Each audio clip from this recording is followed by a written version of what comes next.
साल के बाद एक साथ नजर आए एक स्टेज पे महारैली को संबोधित किया। रैली थी मराठी लैंग्वेज के लिए। उनका ये कहना है कि हम महाराष्ट्र में मराठी लैंग्वेज को बाइकआउट नहीं होने देंगे। लेकिन भारत सरकार का जिसकी रहनुमाई नरेंद्र मोदी जी करता है, हम रीजनल लैंग्वेज की प्रमोशन के लिए, उनकी इज्जत के लिए, उनकी मान्यता के लिए पूरा बराबर करता है जितना नेशनल लैंग्वेज के लिए करते हैं, हिंदी के लिए करता है। तो इसमें हमारे नजरिए में कोई दो राय नहीं। हम रीजनल लैंग्वेज को भी सपोर्ट करते हैं और नेशनल लैंग्वेज को भी सपोर्ट करते हैं। सर, बहुत सारे लोगों का ये कहना है कि उन दोनों लोगों का साथ में आना कहीं पॉलिटिकल डायनेमिक्स को तो नहीं चेंज करेगा। ऐसा तो नहीं है कि दोनों पार्टी जो अलग हो गई है वो वापस साथ में आ जाए, दोनों भाई साथ में आ जाए और एक साथ पॉलिटिक्स में।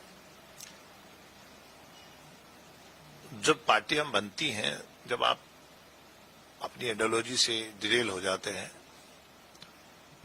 तो फिर कार्यकर्ता बीच में से उठते हैं, वो पॉलिसी को अडॉप्ट करते हैं। कोई ना कोई पॉलिटिकल मूवमेंट से ही पार्टियां बनती हैं। तो उनको शायद ये आता होगा कि हम अपनी जो हमारी बड़े ठाकरे साहब ने शुरुआत करी थी, कोशिश कर रहे होंगे।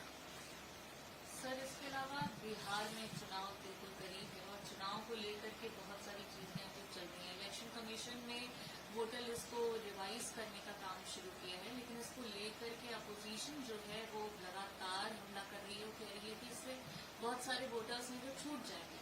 अब इसी पहल में 9 तारीख को बिहार बंद प्रोटेस्ट करने जा रहे हैं। उनको क्लैरिटी होनी चाहिए ना, उनमें क्लैरिटी नहीं है इंडिया लाइन्स में। कभी वो इलेक्शन कमीशन ऑफ इंडिया पर इल्जाम लगाते हैं, जहां वो जीत जाते हैं इलेक्शन ठीक है, वोटिंग मशीन ठीक है, और जहां वो हार जाते हैं लोग उनको ठुकरा देते हैं, वहां कहते हैं जी इलेक्शन कमीशन गड़बड़ कर गया। यही हालत है उनकी कि वो कहते हैं जी बोगस वोट बना रहे हैं बीजेपी। अब कह रहे हैं जी फॉर्मेलिटी ज्यादा है। अब उनको एक साइड, अब कोई नियम के तहत ही वोट बनते हैं ना कुछ उसका पैमाना होता है।